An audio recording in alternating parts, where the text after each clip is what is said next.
¿Qué pasa cuando nosotros ya estamos en ese primer contacto? Aquí hay algo, nosotros tenemos que ver algunos conceptos que son muy interesantes. La visualización creativa es uno de los primeros conceptos. ¿Qué significa la visualización creativa? Tres aspectos interesantísimos a la hora de que yo preparo ese primer contacto con el cliente. Lo primero es el estado de ánimo positivo. No puede ser que yo vaya a atender a una persona en la cual yo ni siquiera le doy un saludo, donde no la voy a recibir como esa persona se merece.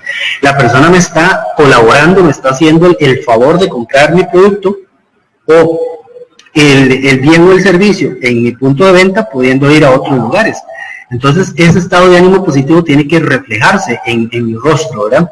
La confianza es muy importante. No es lo mismo tener confianza en que voy a vender a estar confiado. Nosotros debemos tener confianza, y confianza lo que me va a llevar precisamente es al éxito.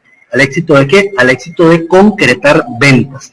Muy importante, nosotros no cerramos ventas. El proceso comercial moderno no cierra ventas, porque las ventas no se cierran. Por ejemplo, yo compré, qué sé yo, esta camisa, la compré, no sé, hace 5 años atrás. La venta no se ha terminado. La tienda, quien me la vendió, pues no ha terminado la venta hasta que ya yo probablemente la vaya a desechar.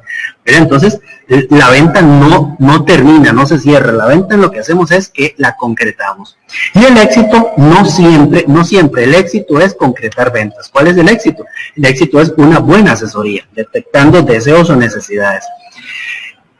¿Por qué esto es importante? Bueno, cuando a nosotros nos preguntan, pero el cliente ¿cómo nos percibe? ¿De qué manera nos percibe? ¿Cómo nos lee el cliente? El cliente nos lee en un 7% por las palabras, en un 38% por el lenguaje tonal, que es la parte de la entonación de las palabras y la vocalización, y el lenguaje corporal un 55%. ¿Eso qué quiere decir? Que de todo lo que yo le transmita o le quiera transmitir al cliente como conocimiento, a la hora de estar en un proceso de detección de deseos y necesidades, un 7% la persona va a reaccionar o me va a percibir por palabras, y vamos a ver, 38 más 55 son 93, o sea, eso quiere decir que un 93% es por lenguaje no verbal o lenguaje corporal. Entonces, si yo no hago un contacto visual, si no soy agradable con la persona, estoy transmitiendo o estoy dando una percepción que no es positiva.